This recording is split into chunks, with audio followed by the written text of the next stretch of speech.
மேலும் ஒரு அண்மை செய்தி.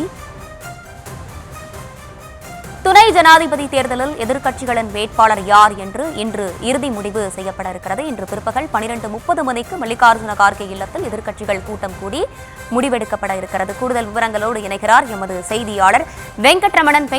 வணக்கம், விரிவான விவரங்களை வழங்கலாம். துணை குடியரசுத் தலைவராக ஜெகதீப் தங்கர் கடந்த இருந்த நிலையில அவர் ஜூலை 21ஆம் தேதி பதவி ராஜினாமா செய்தார். இந்த நிலையில வருகின்ற செப்டம்பர் 9ஆம் தேதி அடுத்த துணை குடியரசுத் தலைவருக்கான தேர்தல் நடைபெற இருக்கிறது. இந்த நிலையில தான் ஏற்கனவே தேசிய ஜனநாயக கூட்டணி சார்பாக துணை குடியரசுத் தலைவர் வேட்பாளராக தமிழகத்தைச் சேர்ந்த சி.பி. ராதாகிருஷ்ணன் அறிவிக்கப்பட்டிருக்கிறார். இந்த நிலையில எதிர்க்கட்சிகளின் இந்த துணை ஜனாதிபதி தேர்தலில் யார் வேட்பாளர் அப்படிங்கிறது இன்னும் முடிவு செய்யப்படாமல் இருக்கிறது. துணை ஜனாதிபதி தேர்தலில் எதிர்க்கட்சிகளின் வேட்பாளர் யார் என்று இன்று இறுதி முடிவு எடுக்கப்படும் என தகவல் வெளியாகி இருக்கிறது.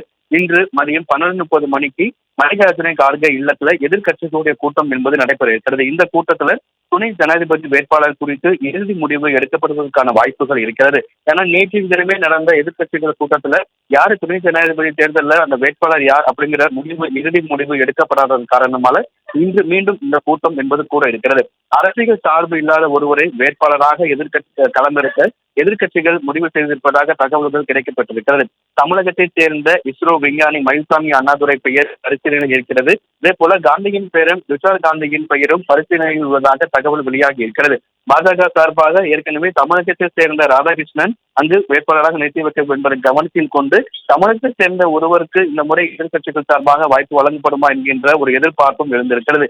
ஏற்கனவே தேசிய ஜனநாயக கூட்டணியில துணை குடியரசுத் தலைவராக சி.பி. ராதாகிருஷ்ணன் வேட்பாளராக அறிமுகப்படுத்தப்பட்டிருக்கக்கூடிய நிலையில எதிர்க்கட்சிகளுடைய துணை ஜனாதிபதி தேர்தலில் எதிர்க்கட்சிகளின் வேட்பாளர் யார் என்பதற்கான இறுதி முடிவு எடுப்பதற்கான ஆலோசனை கூட்டம் என்பது இன்று மதியம் 12:30 மணி அளவுல மல்லிகார்ஜுன கார்கே இல்லத்தில் நடைபெற இருக்கிறது.